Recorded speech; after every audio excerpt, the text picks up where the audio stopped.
Good morning, dear students. A warm welcome to all of you for our today's digital session for the subject Science and Technology Section A. In our previous session, we have completed with the discussion of textual exercise for chapter number 5, Heat, up to question number 7C.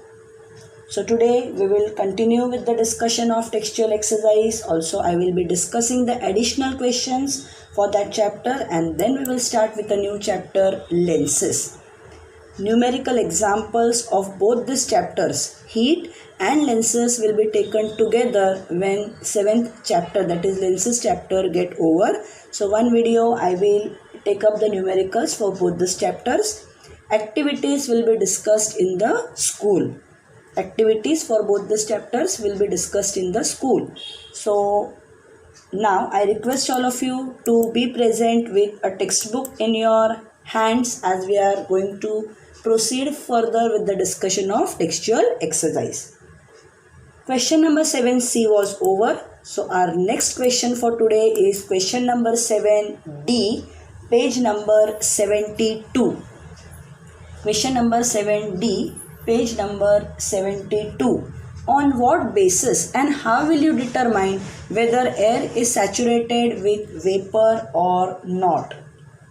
Here your first point should be, we can determine whether air is saturated with vapor or not on the basis of relative humidity. You have studied about dew point and humidity. There we had seen that what is relative humidity? The ratio of actual mass of vapor content to make that required to make the air saturated with vapor. So on the basis of relative humidity, we will determine whether air is saturated or not.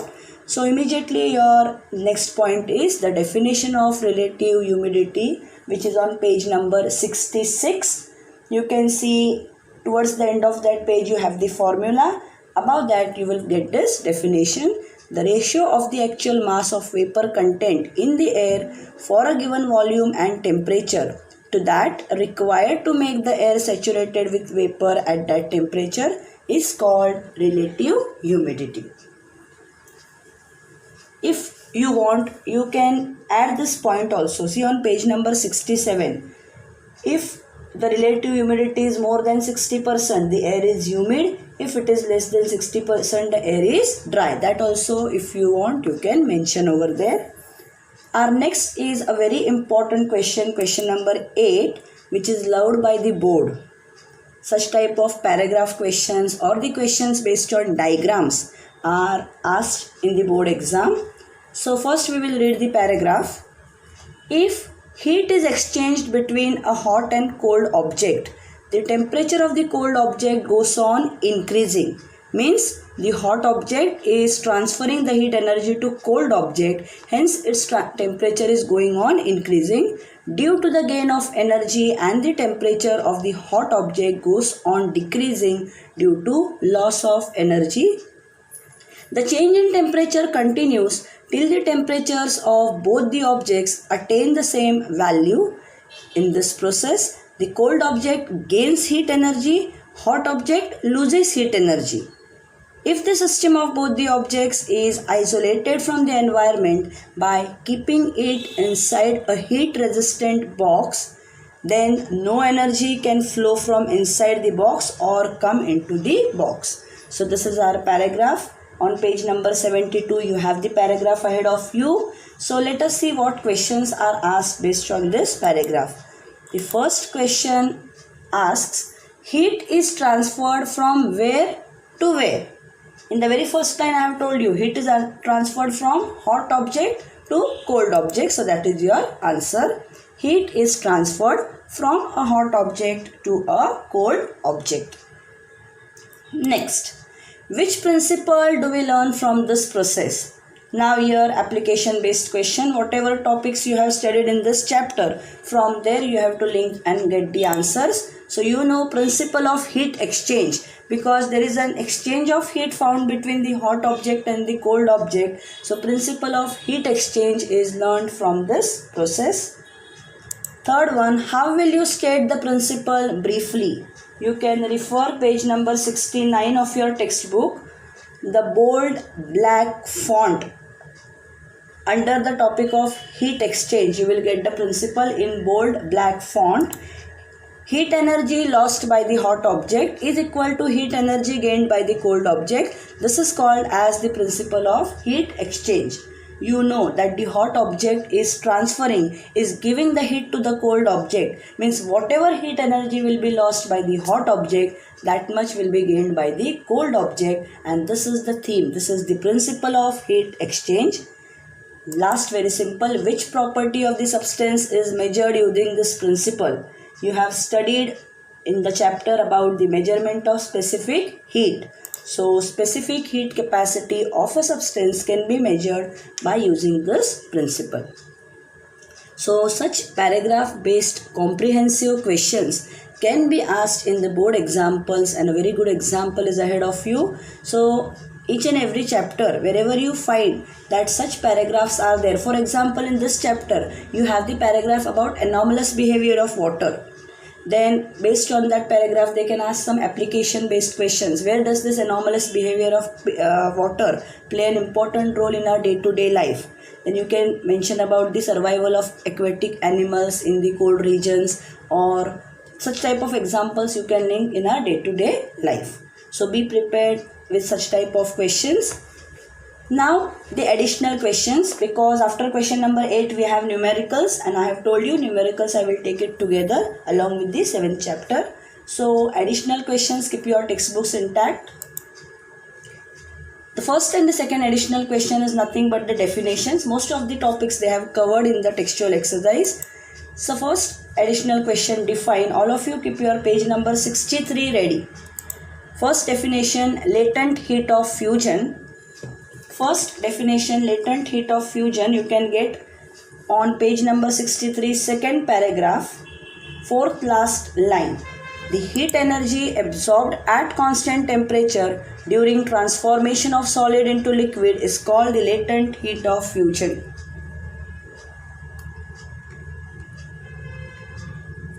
Next, on the same page, specific latent heat of fusion. You can see just now you have marked for latent heat. Right below it you will get the definition in bold black colored font. The amount of heat energy absorbed at constant temperature by unit mass of a solid to convert into liquid phase is called the specific latent heat of fusion. Now I had told you when you are going to study these definitions, learn in comparison with each other. See, both are same. Only here it is by unit mass of a substance, which is absent over here. So both the definitions you can revise, you can study it together. On the same page, you can see a big paragraph in the center. There you will get the definition for latent heat of vaporization. On that page, first, second, third, fourth paragraph, you can see a big paragraph. So the third last line of that paragraph, the heat energy absorbed at constant temperature during transformation of liquid into gas is called latent heat of vaporization.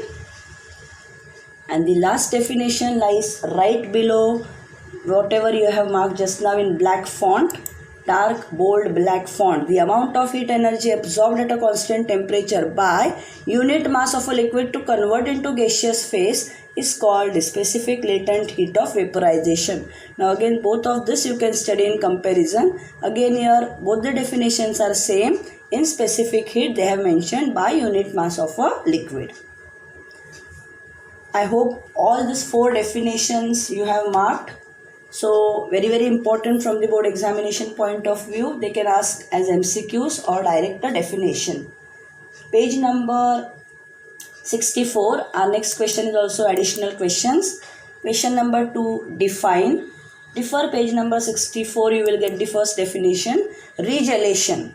Now regelation can not be only asked as a definition. It can be asked as an entire activity which I have discussed with you in the explanatory part. Now you mark only the definition. Page number 64. You can see the heading activity. Below that you have a paragraph. In that paragraph, 4th line, the phenomenon in which the ice converts to liquid due to applied pressure and then reconverts to ice once the pressure is removed is called regelation. I hope all of you have got when definition is asked. you have to precisely mention only the definitory part. B, humidity, you will get on page number 66. Page number 66, you can see the paragraph below the heading dew point and humidity. You have the heading on page number 66, dew point and humidity. Below that, in the very first paragraph, last line, you will get this definition. The moisture in the atmosphere is called humidity. Next is relative humidity. You can see towards the end of the page, you have one formula, percentage relative humidity. Above that, you will get this definition. The ratio of the actual mass of vapor content in the air for a given volume and temperature to that required to make the air saturated with vapor at that temperature is called the relative humidity. I hope you all have got the extra questions for this chapter. One more give reason is there, so we will move to the next slide. Give scientific reason for a very important give reason. Page number 67, second paragraph. The question is, a white trail is observed at the back of a flying plane in a clear sky in winter season.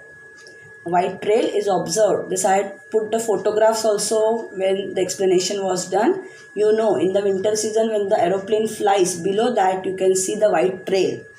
So our first point, during winter season, this you will get in marking on page number 67, second paragraph. You can see second line, as the plane flies. Before that, 1-2 words you will add, during winter season. This part you have to add. As the plane flies, the vapor released by the aeroplane engine condenses and forms clouds. So point number 1 you have marked. Second point you can just copy it down. This cloud appears as a white trail behind the flying aeroplane. Hence, a white trail is observed at the back of a flying plane. Or they can just put a diagram about the plane and the white trail below the plane, and then based on the diagram they will ask you the question. So you have to be prepared. And one more additional question is just the diagram of Hope's apparatus. So that you can draw in the notebook compulsorily. Draw a neat label diagram of Hope's apparatus on page number 65. You have the diagram. In this diagram you have to be very precise in marking both the thermometers T1, T2, both the temperatures correctly. In the lower part 4 degree, upper part 0 degree, and then freezing mixture. So now with this, chapter number 5 heat is over. Numericals I have already told you. So activities also I will take towards the end after lenses chapter gets over. Activities of both heat, lenses and numericals of both heat and lenses will be taken after the end of the 7th chapter. Take a note of it. Now we start with a very important and an interesting chapter of your syllabus. Chapter number 7, lenses. Lenses. Last year in 9th standard, you have studied about mirrors in the chapter Reflection of Light. So this is, you can say, Judwa Bhai, a twins of that chapter. So more or less many concepts are same as you have studied in mirrors last year. This word is not new to you. You must have seen, some of you might have, are using lenses in our day-to-day life. Some examples are the lenses which are used by old persons for reading, lens which are embedded in the front door of the house, the lens which the watchmaker attaches to his eye, etc. Now, where are these lenses used? They are used in spectacles. So, what is the correct definition of lens in physics? A lens is a transparent medium which is bound by two surfaces. Let us see some of the photos of lenses. You can see here lenses in spectacles, lens being embedded in the eye. Now the two types of lenses which are used in our day-to-day life is, one is concave lens and the other is convex lens. So you can see the photograph of both these lenses. What is the basic difference between both? The lens which has both the spherical surfaces which are puffed up, it is called a convex lens, and the lens with both the surfaces spherical on the inside, it is called a concave lens. Apart from this, you can see n number of lenses, the different types of lenses, biconvex, planoconvex, positive meniscus, biconcave, planoconcave and negative meniscus. Remember these names.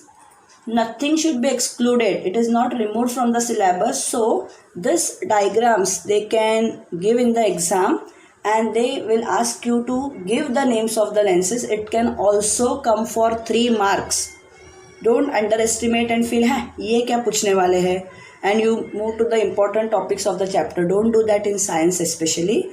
So names biconvex. देखो यहाँ पे both the spherical surfaces are puffed outwards. So it is biconvex, biconcave, spherical surfaces in the inner direction on the inside. So biconvex, biconcave, all the names you have to and you have to remember. The next is, now you can see here in this diagram the different types of lenses. We are going to study the different terms related to lenses. Last year you have studied the different terms related to mirrors.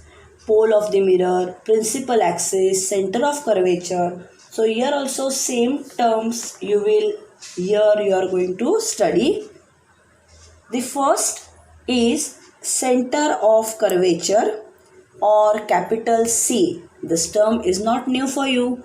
Last year in mirrors you have studied about center of curvature. You can see here the figure, cross sections of convex and concave lenses. Convex and this is concave. Both the spherical surfaces bulged outwards and inwards. Now the cross sections of convex and concave lenses, they are shown in the parts A and B of the figure. The surface marked as 1 is a part of sphere S1 and surface 2 is a part of the sphere S2. So let us move towards our first definition. What is center of curvature? The centers of the spheres, you can see C1, C2, whose parts form surfaces of the lenses. It is called the centers of curvature of the lenses. Very simple definition. The centers of the spheres whose parts form the surfaces. Now a lens with both the surfaces spherical. Here you can see spherical surfaces. It has two centers of curvature always, C1 and C2. Next is radius of curvature, capital R. This is also not new. Last year you have studied about radius of curvature for a mirror. The radius is for single, radii is more than 1. So radii R1 and R2. See, you can see clearly it is nothing but the radius of the circle. The line joining the center and the any point on the circle, it is the radius. So the radii R1 and R2 of the spheres whose parts form the surfaces of the lenses, they are called the radii of curvature of the lenses. Third is very simple. Principal axis. Last year principal axis of the mirror, and that time clearly I had told you कि all these terms remember properly because they are going to be linked in the next year's syllabus. Principal axis is the imaginary line passing through both the centers of curvature, that is known as principal axis. All these definitions you have to remember carefully. Might be they can ask as a direct definition or diagrams will be given to you and you have to identify. They will ask what is C1, what is C2, what is R1, what is R2, define it. So that way also they can just confuse you. Next is optical center, capital O. Optical center. The point inside a lens, you can see this is a point inside the lens. On the principal axis, this point is on the principal axis through which the light rays pass without changing their path is called the optical center of the lens. The point inside the lens on the principal axis through which light rays pass without undergoing any deflection, without changing their path, it is called the optical center of the lens.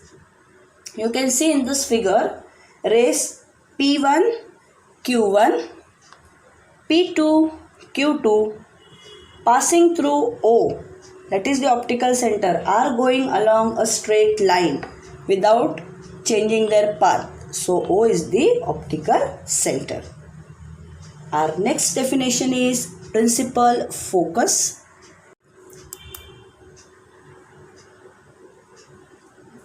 Principal focus, capital F. Now, principal focus is different for both convex lens and concave lens. You can see here in the first figure, figure A, when the light rays, they are parallel to the principal axis. You can say this is the principal axis, and when light rays, they are parallel to the principal axis, are incident on a convex lens, they converge to a point on the principal axis. You can see converging. Last year you have studied converging mirror, diverging mirror. They converge at a point on the principal axis. This point is called the principal focus, and as you can see here, there are two principal foci. One is F1 and one is F2 for a convex lens. That is your first definition for principal focus. Similarly, in the case of concave lens, you can see rays traveling parallel to the principal axis falling on, you can say, of a concave lens. This is a concave lens. Both the spherical surfaces curved inwards. They diverge after refraction. After refraction, they diverge, move away from the source in such a way that they appear to be coming out of a point source on the principal axis. And this point is called the principal focus of a concave lens, and F1 and F2 are the principal foci. How we say radius? For one single radius, and more than two we say radii.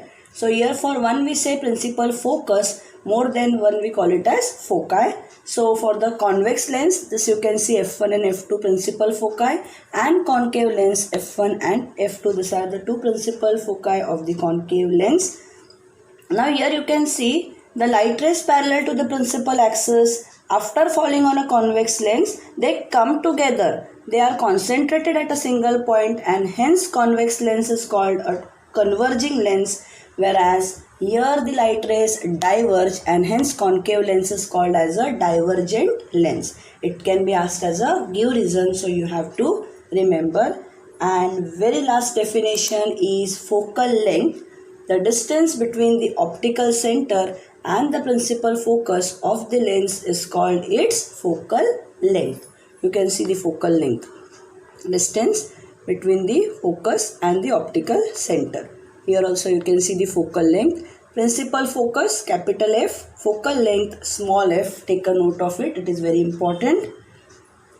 Now next, as last year you have studied the different rules for drawing the ray diagrams, where images which are formed by convex lens. So rules for drawing the ray diagrams for the formation of images by a concave lens and a convex lens.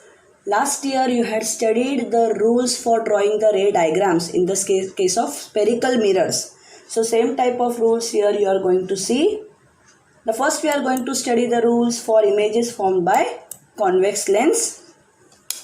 Here the first rule says, when the incident ray, you can see this is the incident ray, is parallel to the principal axis. You can see here, this is the principal axis. So when this incident ray is parallel to the principal axis, the refracted ray, it passes through the principal focus. You can see F2. Incident ray parallel to the principal axis, refracted ray passes through the focus. That is your rule number 1. Rule number 2, exactly opposite. When the incident ray passes through the principal focus, see, incident ray is passing through the principal focus, then the refracted ray is parallel to the principal axis. This is the reflected ray which is parallel to the principal axis. And the third, very important, when the incident ray passes through the optical center of the lens, when the incident ray passes through the optical center of the lens, it passes without changing its direction. We had studied what is optical center. That is your rule number 3. Very important, not only for drawing the ray diagrams, but a full-fledged 3 marks question can be asked here. Give the 3 rules for drawing the ray diagram in the cases of convex lens, or diagrams will be provided and you have to state the rule. So diagram and rule, everything you prepare properly. Now one real image which is formed by a convex lens, which is given in your syllabus, that we are going to see here. And then you can see the entire table which is given in your textbook. The position of the object, according to the position of the object, where the image is formed, size of the image and nature. Now here in this diagram, you can see this is a convex lens. Both the spherical surfaces are bulged outwards, they are puffed outwards. So an object AB, you can see here it is placed beyond the point 2F1. This is the point 2F1, and beyond 2F1 the object AB is placed. The incident ray BC, this is the incident ray BC, starting from B and getting parallel to the principal axis. You can see geometry. This is the principal axis. This line starting from B is parallel to the principal axis. It goes through the principal focus F2 after refraction. Incident ray, it passing through the focus F2 after refraction along CT. This is CT, CBC, incident parallel to the principal axis, after refraction passing through F2, that is the principal focus. Now the ray BO, which is starting from B, this is ray BO, and passing through the optical center O of the lens, it goes along OS without changing its direction. We had studied under optical center. Whenever any ray passes, it does not undergo any type of deviation. So this ray BO, which passes through the optical center, you can see it just passing without changing the direction and intersects this CT. Now this ray is intersecting ray CT at this point B/. This means that the image of B is formed at B dash or B1, whatever you will call. Now as A is situated on the principal axis, this point you can see on the principal axis, its image will also be located along the principal axis at A, and it will be vertically about this B1. See, A along the principal axis is above B1 as A1, and hence we can say that A1 B1 is the image of the object AB, which is formed by convex lens. So what you can learn over here, if an object is placed beyond 2F1, where is the image formed? Image is formed between F2 and 2F2. This image is real, inverted. You can see this arrow straight, this is inverted, and its size is smaller than the size of the object. You can see the size of the object and see the size of the image. It is small than that of the object, and according to that you go through this entire table. When the position of the object, now here it is beyond 2F1, here it is at infinity, position of the image will be at focus F2, size of the image will be point image, nature will be real and inverted. So accordingly for each position you are going to draw the ray diagrams, and you should know the nature, size of the image, because they are very important in solving the numerical examples also ahead. Now the image, rules for the images formed by concave lens. The first is, when the incident ray is parallel to the principal axis, the refracted ray when extended backwards passes through the focus. And second is, when the incident ray passes through the focus, then the refracted ray is parallel to the principal axis. So you can see contrast. Everywhere first and the second rule is contrast with each other. Now here also you can see one image which is formed by a concave lens in this diagram. Here in this figure you can see that an object PQ, this is the object PQ, it is placed between F1 and 2F1 in front of a concave lens. This is a concave lens. Both the spherical surfaces are curved inwards. Now this incident ray PA, see very carefully, The incident ray PA, which is starting from P and going parallel to the principal axis, starting from P, going parallel to the principal axis, it goes along AD after refraction. If AD is extended backwards, then it will appear to come from F1. Next, incident ray now PO, which is starting from P and passing through O. This is first PA. Now ray PO, which is starting from P and passing through O, that is the optical center. It goes along the same direction after refraction. Now this PO, it intersects this extended ray at AF1. This is the extended ray. Now this is PA passing through AD. When extended, here it is AF1. So PO, the ray starting from P passing through the optical center O, it intersects the extended ray AF1 at P1. You can see here P1 is the image of P. Now as this point Q is located on the principal axis, its image is also formed along the axis at point Q1, and thus P1 Q1 is the image of the object PQ. Now how you can see this image? This image, which is formed by a concave lens, is always virtual. It is erect and smaller than the object. See the size. See the size of the image. Similarly, for the position of the object at infinity, the position of image will be on the first focus F1, size of the image will be point image, and nature of the image will be virtual and erect. So similarly, you have to study whenever the position of the object is between optical center and infinity. So we will stop today up to the images formed by concave and convex lens. In our next session, we are going to study about the sign conventions. Cartesian sign convention, lens formula, then power of the lens, and also we are going to study about the human eye and working of its lens. You know, eye lens is there in the human eye, the different defects of vision which are faced by human beings and how that defects can be corrected. So all this we are going to see in our next session. So I request all of you, before you attend your next session, see to it that you are at least reading the textbook and going through the topics at least once. And at the same time, whatever we have completed for chapter heat, the textual exercise, additional questions, everything, complete your notebook. So during the exams, it will not be difficult for you to revise. Thank you, dear children.